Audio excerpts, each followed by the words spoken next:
My name is Robert Chapman, and this is the Clinton Board of Aldermen recap from December 3rd, 2024.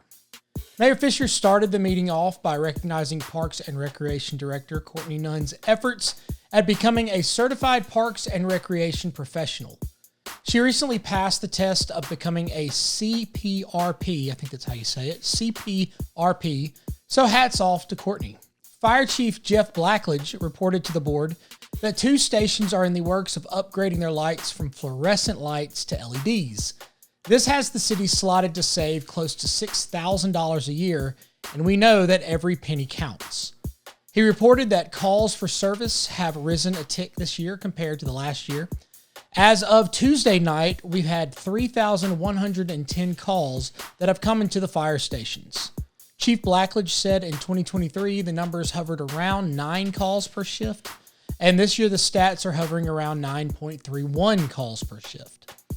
He reported that our firefighters and our police officers participated in an arc and spark training with Entergy, Mississippi, learning firsthand the dangers downed power lines really have. He closed out urging those houses that have real Christmas trees to keep those trees watered. A dry Christmas tree and electric lights do not mix well. We moved on to approve 3 more volunteers to 2 advisory boards.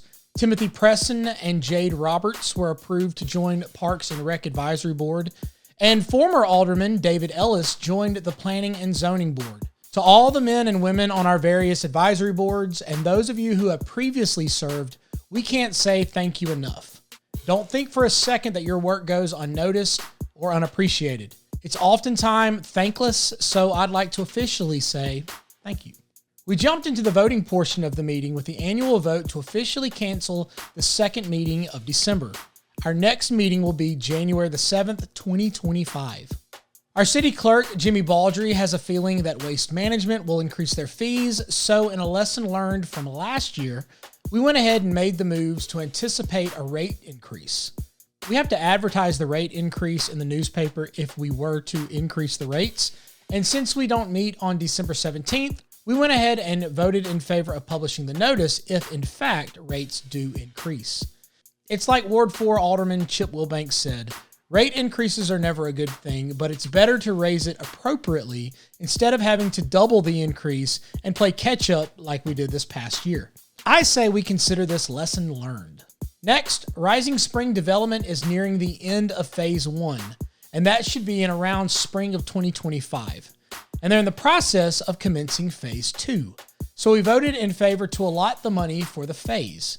If you remember, the city is in the position of being the holder of the dollar bills received from the Mississippi legislature. So in order to pay those dollar bills, we have to formally vote to do so.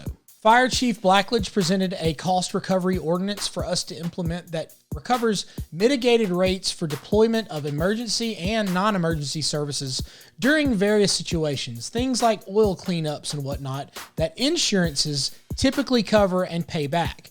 This goes hand in hand with the making the most of every penny we have effort that's already in place. Next, Courtney Nunn is needing to purchase a pull-behind aerator to assist in turf management of our soccer, baseball, and softball fields at Traceway Park. This was something that she had on her list during the budget hearings, so she's found one and is ready to use it.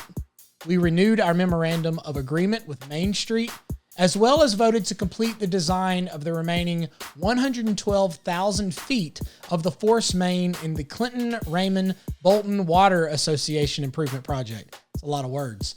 The expansion, when complete, will expand over 25 miles. Director of Public Works Philip Lilly urged us to enter into an MOU with the Mississippi Department of Transportation to install new traffic signals at the intersections from Popeyes to Highway 80, all intersections on Highway 80 from Shaw Road to Clinton-Raymond Road, where Obie's is, and from Clinton-Raymond Road in front of Fire Station 1 to Highway 80. These new traffic signals will rely on a radar-type reading device that will let the internal switcher know what traffic looks like. Read into that, a car is sitting at the intersection. We currently use a loop system that relies on magnetized reading systems, and sometimes they can be wonky. This radar system works more efficiently. I showed my cards a little bit and suggested that these new traffic lights would be welcomed on the north side of town as well. and Philip agreed, and he said that there's possibly something in the works for Pine Haven and Arrow Drive. More on that to come. We approved an architectural review request and voted on 2 unkept property items. Finally, we spent a few minutes on a sign ordinance requirement for the Arrow Wine and Spirit sign. Now, if you're familiar with Old Clinton, this location is where Hudgy's used to be. So here's the deal.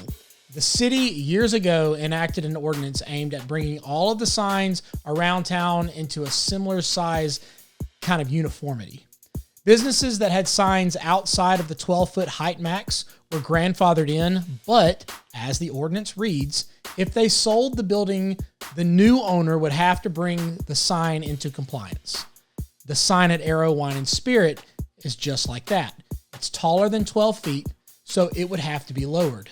Now, if you've driven by the business, you've probably seen their witty sayings on the type change portion of the sign, and no doubt you've probably chuckled at a few of them, if not more than a few. The ordinance in place says that these movable type signs can only be 33% of the total size of the sign. So not only does the sign need to be lowered, but the movable type portion needs to be reduced. So we were tasked with determining whether our community development director, Roy Edwards' interpretation of the ordinance was correct or incorrect, and we all agreed that he read the ordinance correctly and that the necessary changes to the sign would have to be made. We closed out the night approving the hiring of a new athletics field foreman on Courtney Nunn's Parks and Recreation staff. Now, it's hard to believe that we've closed out 2024 in terms of the board and the voting sessions. We have some weeks to make the most of the holiday seasons before we get back into the swing of things in January. Plus, we've got campaign season in front of us.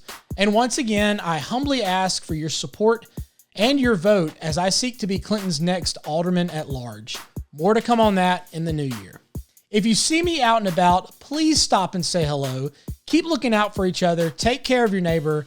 Have a Merry Christmas, Happy Holidays, and as always, I appreciate your time.